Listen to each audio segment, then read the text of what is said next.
ರಾಜ್ಯದಲ್ಲಿ ಮತಪಟ್ಟಿ ಪರಿಷ್ಕರಣೆ ಕಾರ್ಯ ಭರದಿಂದ ಸಾಗಿದೆ. ರಾಜ್ಯಾದ್ಯಂತ ಭರ್ಜರಿ ಪ್ರತಿಕ್ರಿಯೆ ದೊರೆಯುತ್ತಿದೆ. ಈ ವೇಳೆ ಎಸ್ಐಆರ್ ಪ್ರಕ್ರಿಯೆಯಲ್ಲಿ ಲೋಪವಾಗಿದೆ ಅಂತ ಕರ್ನಾಟಕ ಸರ್ಕಾರದ ವಿರುದ್ಧ ಕೇಂದ್ರ ಸಚಿವ ಎಚ್.ಡಿ. ಕುಮಾರಸ್ವಾಮಿ ಗಂಭೀರ ಆರೋಪ ಮಾಡುತ್ತಿದ್ದಾರೆ. ರಾಮನಗರದಲ್ಲಿ ಎಸ್ಐಆರ್ ಪ್ರಕ್ರಿಯೆಯಲ್ಲಿ ಲೋಪವಾಗಿದೆ ಎಂದು ಕುಮಾರಸ್ವಾಮಿ ಆರೋಪ ಮಾಡಿದ್ದಾರೆ. ಜೆಡಿಎಸ್ ರಾಜ್ಯ ಕಚೇರಿಯಲ್ಲಿ ಸುದ್ದಿಗೋಷ್ಠಿ ನಡೆಸಿದ ಎಚ್.ಡಿ.ಕೆ ತಮ್ಮ ಆರೋಪಕ್ಕೆ ಸಂಬಂಧಿಸಿದಂತೆ ವಿಡಿಯೋವನ್ನು ಬಿಡುಗಡೆ ಮಾಡಿದ್ದಾರೆ. ಕಲ್ಯಾಣ ಮಂಟಪದಲ್ಲಿ ಸಾವಿರಾರು ಜನರನ್ನು ಸೇರಿಸಿ ಎಸ್ಐಆರ್ ಮಾಡಿಸಲಾಗ್ತಿದೆ ಎಂದು ಆರೋಪಿಸಿದ್ದಾರೆ.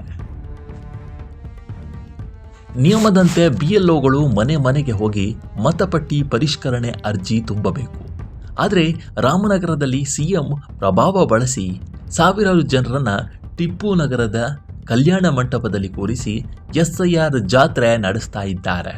ಈ ಮುಖಾಂತರ ದೇಶದ ಭದ್ರತೆಗೆ ಸವಾಲಾಗಿರುವ ಬಾಂಗ್ಲಾ ನುಸುಳುಕೋರರನ್ನು ಪೋಷಿಸಿ ಅವರಿಗೆ ಮತದಾನದ ಹಕ್ಕು ಕೊಡಿಸುವ ವ್ಯವಸ್ಥಿತ ಸಂಚು ನಡೀತಿದೆ ಎಂದು ಕುಮಾರಸ್ವಾಮಿ ಗಂಭೀರ ಆರೋಪ ಮಾಡಿದ್ದಾರೆ.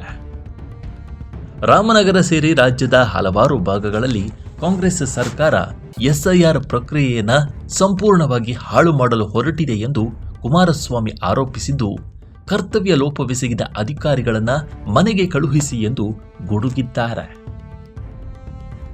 ಮತದಾರರ ಪಟ್ಟಿ ತೀವ್ರ ಪರಿಷ್ಕರಣೆ ವಿಷಯದಲ್ಲಿ ಕರ್ನಾಟಕ ಸರ್ಕಾರ ತನ್ನ ಅಧಿಕಾರವನ್ನು ದುರುಪಯೋಗಪಡಿಸಿಕೊಂಡು ನಕಲಿ ಗುರುತಿನ ಚೀಟಿಗಳನ್ನು ಹೊಂದಿರುವ ವ್ಯಕ್ತಿಗಳನ್ನು ಮತದಾರರ ಪಟ್ಟಿಗೆ ಸೇರಿಸಲು ಗೋ ಫಾಸ್ಟ್ ಕಂಪನಿಗೆ ನಿರ್ದೇಶನ ನೀಡಿದೆ ಎಂದು ಆರೋಪಿಸಲಾಗಿದೆ. ಕಳೆದ 4 ವರ್ಷಗಳಿಂದ 25 ಲಕ್ಷಕ್ಕೂ ಹೆಚ್ಚು ಬಾಂಗ್ಲಾದೇಶದ ಪ್ರಜೆಗಳು ಕರ್ನಾಟಕದಲ್ಲಿ ವಾಸಿಸ್ತಾ ಇದ್ದು, ಸೂಕ್ತ ಪರಿಶೀಲನೆ ನಡೆಸದೆ ಅವರನ್ನು ಮತದಾರರ ಪಟ್ಟಿಗೆ ಸೇರಿಸಲಾಗ್ತಿದೆ ಎಂದು ಹೇಳಲಾಗಿದೆ. ವಿಶೇಷವಾಗಿ ರಾಮನಗರದಲ್ಲಿ 10,000ಕ್ಕೂ ಹೆಚ್ಚು ಬಾಂಗ್ಲಾದೇಶದ ಪ್ರಜೆಗಳು ಅಕ್ರಮವಾಗಿ ನೆಲೆಸಿದ್ದಾರೆ, ಮತದಾನ ಮಾಡುತ್ತಿದ್ದಾರೆ ಎಂದು ಆರೋಪಿಸಿದ್ದಾರೆ. ಇಂಥವರನ್ನ ಸರ್ಕಾರ ರಕ್ಷಿಸುತ್ತಿದೆ ಎಂದು ಜೆಡಿಎಸ್ ಗಂಭೀರ ಆರೋಪ ಮಾಡಿದೆ. ಇತ್ತ ಮನೆ ಮನೆಗೆ ತೆರಳಿ ಅರ್ಜಿ ನೀಡದೆ ಕಲ್ಯಾಣ ಮಂಟಪದಲ್ಲಿ ಎಸ್ಐಆರ್ ಮಾಡುತ್ತಿರುವ ಆರೋಪದ ಹಿನ್ನೆಲೆಯಲ್ಲಿ ಜೆಡಿಎಸ್ ನಾಯಕ ನಿಖಿಲ್ ಕುಮಾರಸ್ವಾಮಿ ಪ್ರತಿಭಟನೆಗೆ ಮುಂದಾಗಿದ್ದಾರೆ. ಇವತ್ತು ರಾಮನಗರ ಡಿಸಿ ಕಚೇರಿ ಎದುರು ನಿಖಿಲ್ ಕುಮಾರಸ್ವಾಮಿ ಪ್ರತಿಭಟನೆ ನಡೆಸಲಿದ್ದಾರೆ. ಈ ಬಗ್ಗೆ ನಿಮ್ಮ ಅಭಿಪ್ರಾಯ ಏನು ಅನ್ನೋದನ್ನು ಕಾಮೆಂಟ್ ಮೂಲಕ ತಿಳಿಸಿ.